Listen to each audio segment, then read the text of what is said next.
Hello duelists, this is Tombox, and today we are looking into the future, and it's looking pretty chaotic, to be honest.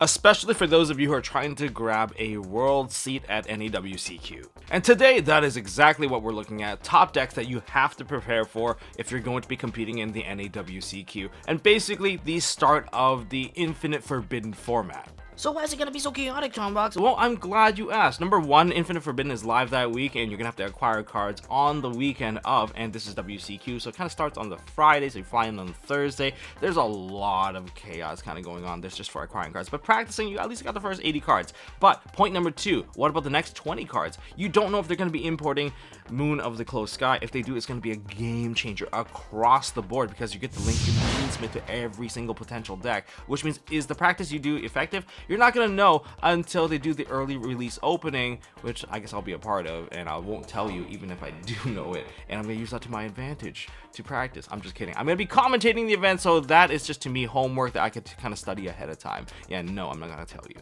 And number three, it's going to be there's a potential ban list around the corner around that same time. What if they actually announce a ban list around that time? Hopefully they announce it a lot earlier so people can actually practice for the event accordingly without, you know, banned cards. Maybe they want to snip Snake Eye a little bit, you know, kind of lower their power ceiling a little, and maybe like even take away a couple of locks, like, you know, Gimmick Puppet lock plus like the Hot Red Dragon King Calamity, because the White Wit could also abuse it. But maybe that's something they want to include, just make it complete pure chaos. But let's jump back to this video. I'm gonna give you 8 decks that you need to prepare for this coming season of Infinite Forbidden for WCQ, as well as the rest of Infinite Forbidden season.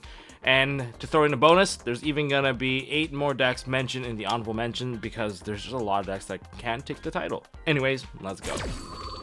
Deck number 1 is going to be Snake Eye. Obviously, we're not going to dwell too long on this because we've seen this time and time again. Just pick a day 2 of any YCS and you're just going to be watching Snake Eye mirror matches forever. And I have to commentate through it, so you guys kind of know what I'm feeling. Now, of course, they have 15 ways to start. They outplay most hand traps. They force us into this hand trap throwing format where, you know, they just need a 1 card starter. It's easy game for them because they are going full combo and they just have way more interaction than you do. Highest skill ceiling, highest interaction board. Now, I kind of want to look into what are the possibilities of where it could go. You know, there's 2 things. A ban list comes in, hits Snake Eye. Would you still play it? And then the second outcome would be the Light Link 2 Fiend monster that comes out. That's the Moon of the Closed Sky, the baby underworld goddess. That helps you bridge into Fiendsmith. Would Snake Eye Fiendsmith be stronger than regular Snake Eye?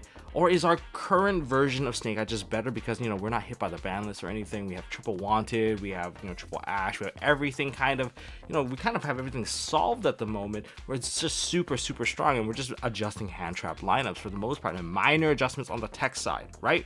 So is it better? In my opinion, our current version of Snake Eye is probably stronger than Fiendsmith Snake Eye, because if you add the Fiendsmith up, you're just getting more ways to start. You can go from 15 to 18 ways to start your deck, because the Snake Eye combo with Fiendsmith, if you go for Fiendsmith start, you can start with the Fiendsmith, eventually end on a Link 2 plus a Beatrice. If you guys want to take a look at deck, it will look something like this. You go into Beatrice. Beatrice can dump an Ash into the graveyard. Then you go to Promethean Princess. Promethean Princess can summon back the Ash, and you start your whole combo without even using a single normal summon. That is pretty huge.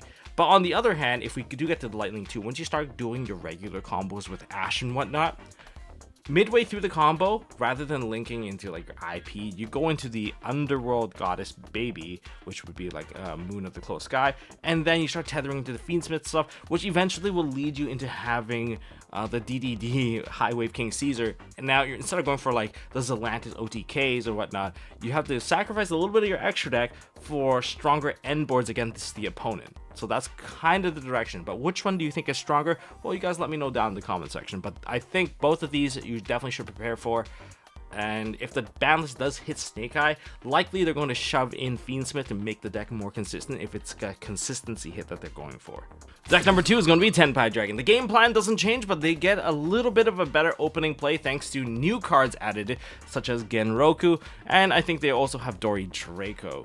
Dori Draco is the little baby dragon that you can see right there, with the green dragon hugging the fatter baby dragon below. So that particular dragon essentially searches you for another fire dragon, so he can help you search for the Chandra, which helps you go into the 7 plays, and once you go into 7 plays, you go really far. with that deck. It's just how it is. It's just why the deck is so strong. Anyways, they summon Chundra. Essentially, the start is Chundra, Pydra, Genroku, Kaiman, and the Field Spell. They're all the same thing. They'll lead to an OTK. That's why they like going second, break the board. Feather Duster, Lightning Storm, Droplets, everything in the book to go second, and that's what they do. The game plan is still the same.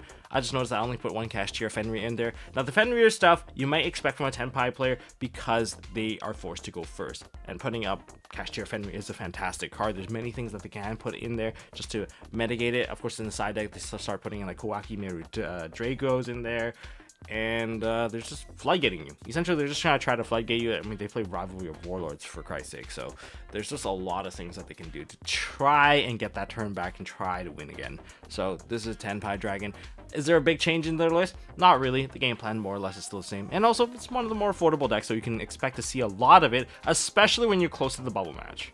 Deck number 3 is going to be White Woods or White Forest. Essentially, it is the white deck. The deck that plays a lot of white bordered cards, synchros.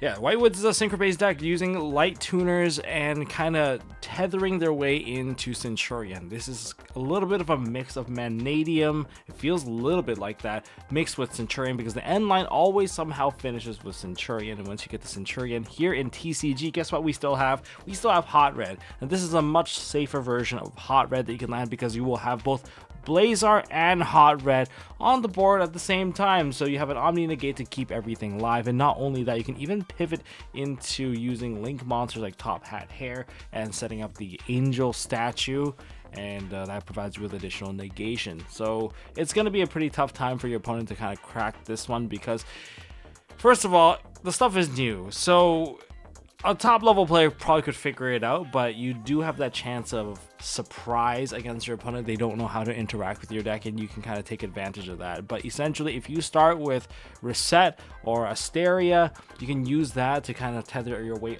all the way to the level 12. And once you get the Auxilla will start opening up your lines for your Centurion. And once you get the Centurion, you already have 12 already on board, and now you're starting to play with that. So you go into the Crimson Dragon sets up the Blazar, and because of the monster that you have already set up during the end phase, you put a card to the back, and now you get yourself a nice little free setup right there just to go into a Hot Red. Now, in addition to that, because every single tuner here is light based, you can get a quick Visas Amritara so that you can go for the Manadium reframing, so get yourself a counter trap along the way.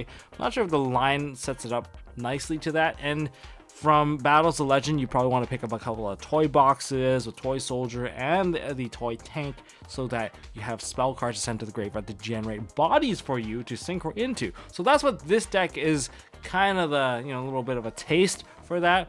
In terms of what really hurts this deck, graveyard removal. Graveyard removal really hurts this deck, and it's light based, so you get your DD Crows, your Bystials. Yeah, there's a fair share of weaknesses. Maybe I shouldn't go too deep into it, otherwise this deck's not really going to stand much of a chance here in TCG. But being able to make Hot Red consistently, yeah, and safely, that's something that, it's nothing to scoff at.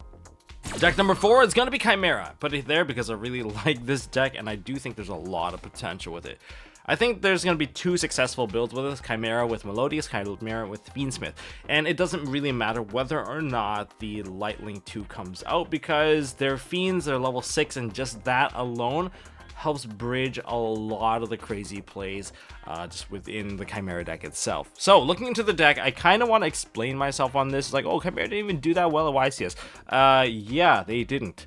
I've witnessed a lot of matches that were very much winnable and thrown away because they just waited for too long. I don't know why they're waiting. This is like a preemptive format.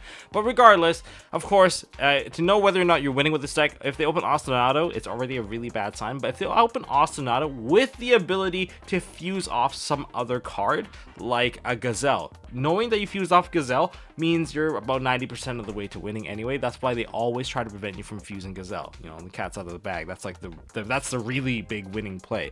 Ostinato is always really good because it forces out the Ash, forces out some big play. And what if you get hit by Imper midway through? So the stuff I don't show you on video is how I pilot the deck. I think, James, you know who you are. You've seen me do this, where you were interrupting me mid-combo and I just play a Chimera Fusion and everything just kind of went to crap. Yeah, there's a lot of angles you can use thanks to fusion materials such as Magnum the Reliever, because if you put a Magnum the Reliever midway through your combo, it doesn't really hurt you all that much, to be honest.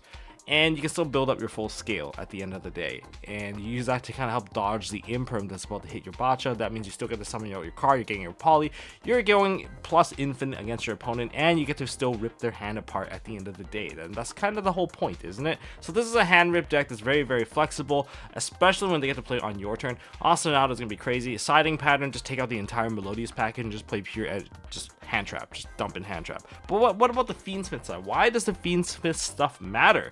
It's because you get to go into High Wave King Caesar, and that alone is already a lot, and you always have Fiends to fuse, which means your Chimera fusions are always live, making it that much more difficult to play against the opponent. Now, unlike OCG, we don't have like maxis and like a ton of hand traps to kind of go against them, but so I decided to, for my build, I would shove in Edgem Chain. And another card, because we are playing Beatrice and give Beatrice a little bit more disruption factor, you could see people tech in Farfa, because Farfa is also a fiend that now you can fuse off, and now you can go Chainlink 1, Chainlink 2 Farfa, you get your, your advantageous, plus play on Chainlink 1, and use Farfa to break their board along the way. It gets pretty nasty, and then if you have Beatrice, you can turn Beatrice into an actual live disruption against the opponent. And of course, we also can play Lars as well, but with the Fiendsmith, Baphomet plus a Fiendsmith automatically makes you the High Wave King Caesar, which means the end boards are a lot stronger. Now, you might be wondering, hey, aren't Chimeras locked into playing fusions? Only if you summon up Baphomet. And if you know how to play this deck, and I wish most of you do, don't summon out Baphomet unless it's really your opponent's turn or you've already built your whole board. In other words, Mirror Sword Knight as the opening play should not be your go-to unless you're desperate or you have an open board for an OTK. That's all I'm saying.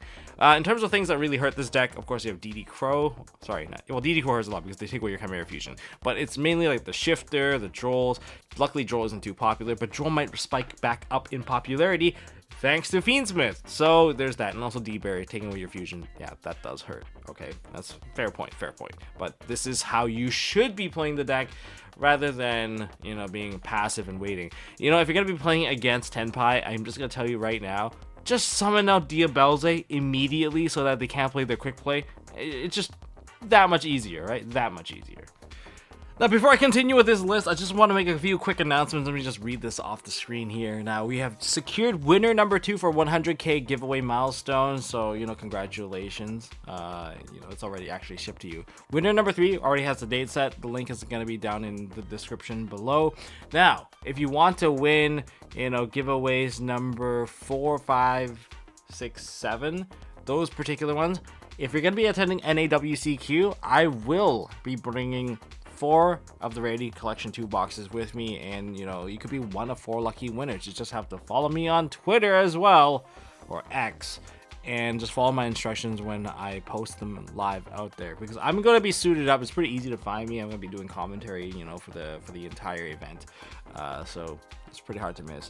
And this giveaway is made possible thanks to MST.TV. Now, if you want to sport some of the most epic sleeves on the market, represent the energy through your sleeve, Heart Ablaze will be the one to keep your hot streak going. Now, if you're a player of all skill, Ulti Ego is the one for you. And if you have the perfect draw at the perfect time, Ulti Instinct, man. Got that Goku energy going. Get the bundle. You can also protect your foil sleeves. And for your main deck, go for the Carbon Series White. It's got that ultra smooth shuffle feel, bringing back that old PC white feel.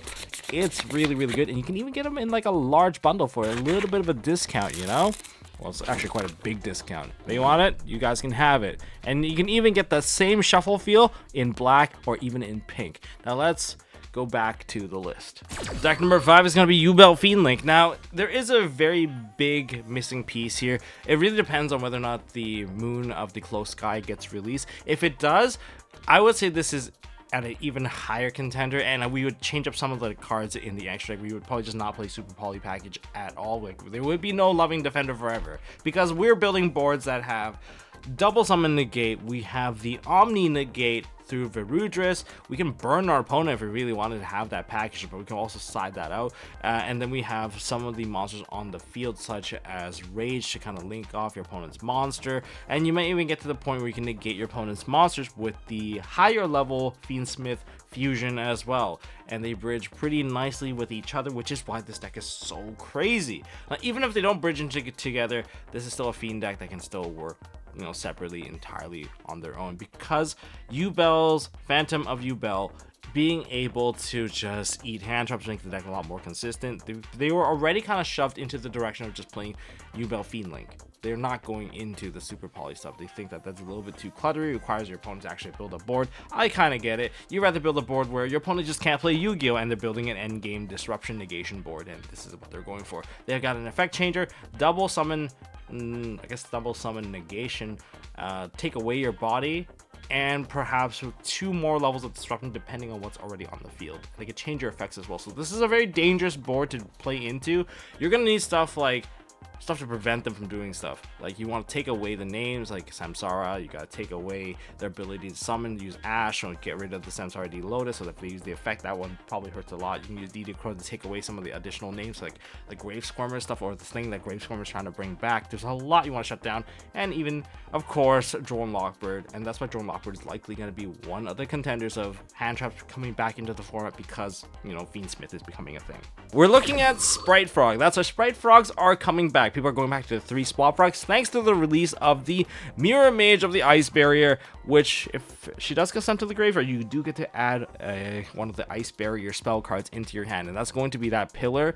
And if you get the Pillar, you get to summon that card back. In other words, you get 2 level 2 Aquas that you can stack on top of each other, going into totally awesome as your normal summon play before you even drop a single Sprite card, which means the opening play is going to be ridiculously safe, and it doesn't even matter if you open the Mirror Mage into your hand. If you can get to Swap Frog and throw that card into the graveyard, it's all the same, because as long as it hits the graveyard, you're getting the card to summon it back, and you're getting totally awesome. Yeah, so in other words, the board building is safe. Let's go over the disruption that this board has to offer. I think it offers a lot. So if you have full board build, if it's a 3-card combo, which means you have Jet and Blue, that means you go for Carrot, Red, totally awesome. All right, that's 3 cards already. You probably have an IP Masquerena, and you have a Top Hat Hair. Top Hat Hair giving you the statue, which means you have a Summon Negate as well. So you have Omni Negate, Spell Negate, or Spell Trap Negate, plus you have a Monster Negate, and you have a Summon Negate. You also have an IP Masquerena to go into SP, so that's like, what?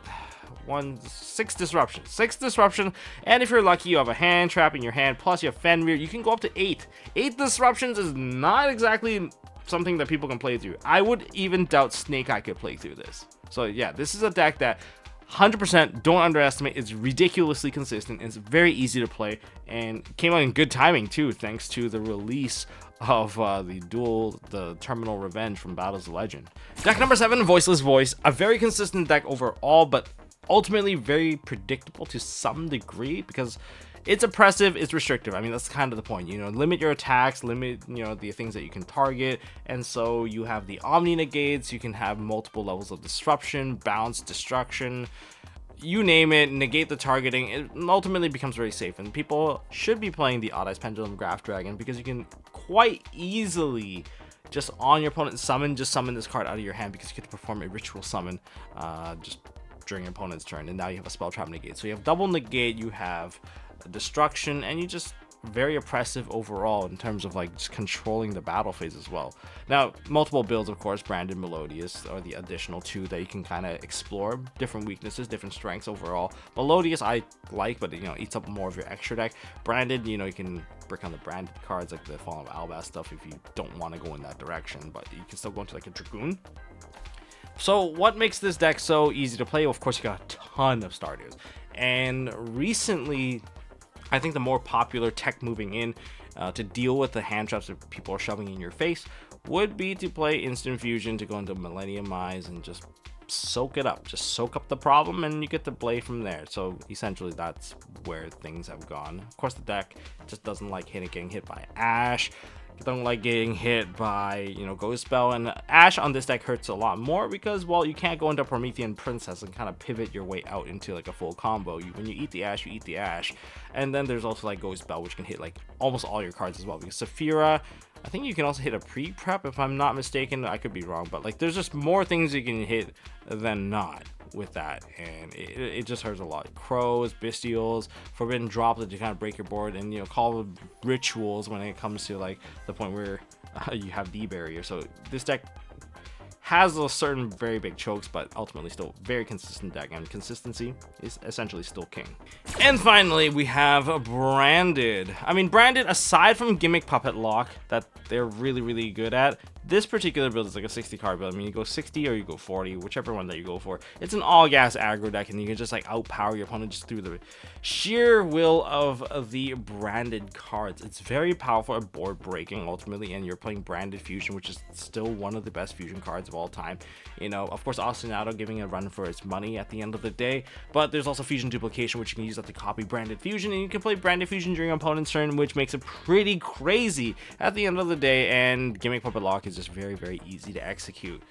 Ultimately, this is kind of the deck that most people wish that the puppet was gone, but I think it's just more Albion the Sanctifier Dragon that you wish it was gone, because that card can also summon out your 2 cards out of your graveyard as well. It's a possibility. I'm just saying, it hit either graveyard. It doesn't have to summon out Gimmick Puppet, and the high level players with this deck are capable of just not using the Gimmick Puppet ultimately and just beat you through the sheer interaction of the Branded cards. The Branded cards are very interactive. I mean, Mirror Jade, just banish a card. You have Albion that can just help you fetch more cards. You can go into the Guardian Chimera. You can even try to use Branded in red with a Ad Libitum to kind of refresh some of your effects. You know, there's a lot of things that you can kind of step in to force your opponent to interact with, and then you can kind of outplay them at the end of the day. So this deck has a ton of starters, from Branded Fusion, Aliber, Branded Opening, Pots, I don't know, Foolish Burial, Gold Sark. They all lead into a very consistent deck, even though it is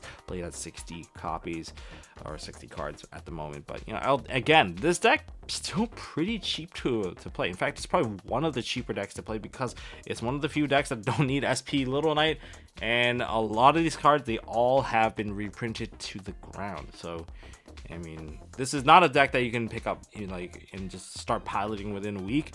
It's definitely the one that you needed to put in the time and the effort, because there's just so many different lines. It's a very diverse deck ultimately, and the skill level definitely shows between a good Branded player and a not so good Branded player. Now for the honorable mentions. Number 1, Runic Sun. I mean, the deck went 11-0 at YCS Indie for a reason, you know, winning the giant card of another versus Glutonia. Number 10, Labyrinth. Raymond Dye piloted this deck very well. It's a very different from what I kind of anticipated, because to play Labyrinth now, you have to be very aggressive and assertive to dominate your position, rather than wait for your opponent to kind of fall into trap and fall behind and let you kind of sneak in there. No, you have to play it very aggressively, and you have to understand your timing to get those good positions set up for yourself. And then there is gonna be Kashtira. It's just a war crime deck, stun people out. You can play combo, I guess, but most people kind of shifted towards just stunning people out. Number 12, Infernoids. It's got a lot of graveyard control, and I think can catch a lot of people off guard. Not to mention that Decatron is like not once per turn. You can set up multiple Decatrons. You can set up a lot of things with this particular deck. It's also a fire deck nonetheless, so you can work with the Snake Eye package and the Abel Star. It's got the original power with the original still available, because Decatron's also a level 1. So number 13, Fluanderies, another shifter deck, much like Kashtira. It's just there to kind of be the anti-meta of the format. Number 14, we have Horus decks from Orcus Horus, Horus Stun. I think there's just many variations of Horus, including Tearlament as well. It's such a strong package. I really wish I could see it do more, but it has its fair share of weaknesses. I have to say, it has its weaknesses. And then there is going to be number 15, Gimmick Puppet. Do we still have the FTK?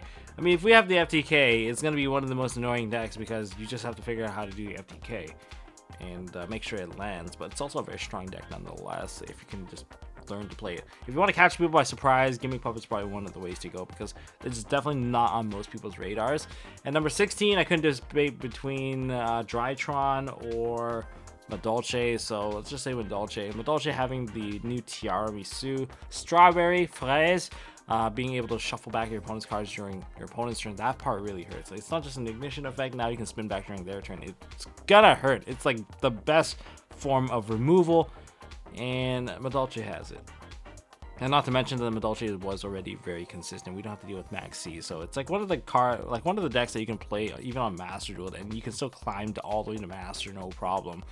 I want to say Drytron because they got Mewtwo, but then again, we have DD Crow and Bistio's really heavy in the format, so not exactly the best. But those are the honorable mentions. I'm sure there's more decks that's going to be pretty popular, but these are the ones that definitely caught my eye, and I think, you know, these are decks that have a pretty good chance of making it to the top cut.